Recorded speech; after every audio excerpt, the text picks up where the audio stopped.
Hey everyone, it's Dr. Fletcher. We're going to talk today about CMS 482.30. What the heck is that? It's actually a really useful document to be aware of because it establishes a mandatory committee in your hospital called Utilization Review. I've mentioned it before. Laboratory stewardship committees, I think, are probably the most effective way to drive laboratory stewardship initiatives. But honestly, they can be a heavy lift to get started. And sometimes you have to start somewhere else to build support to get all those resources to put the committee together. Looking around the hospital, are there other committees that could get started while you're building a laboratory stewardship committee? And the answer is yes. One is utilization review. And again, that's what this document sets up in your hospital.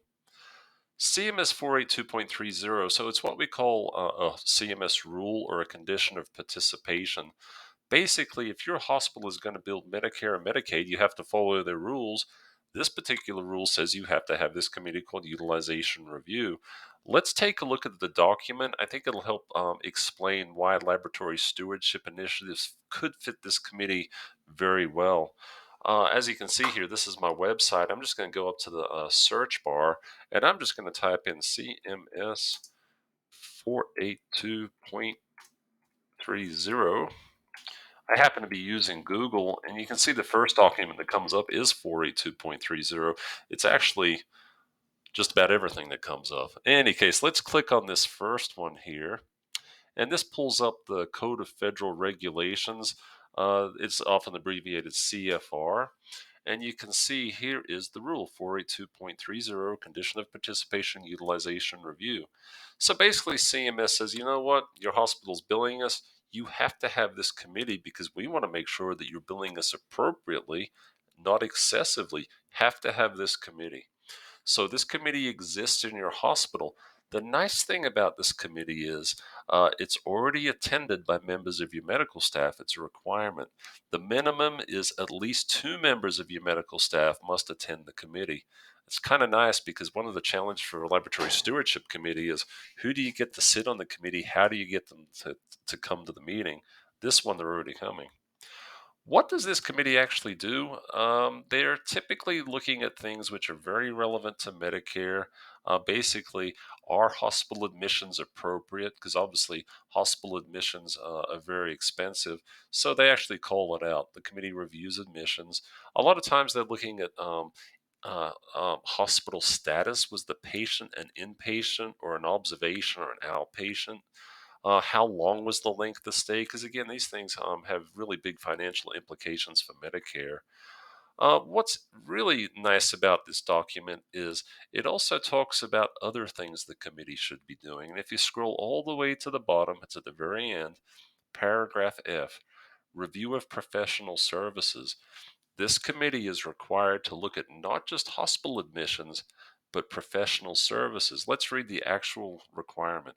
The committee must review professional services provided to determine medical necessity and to promote the most efficient use of available health facilities and services.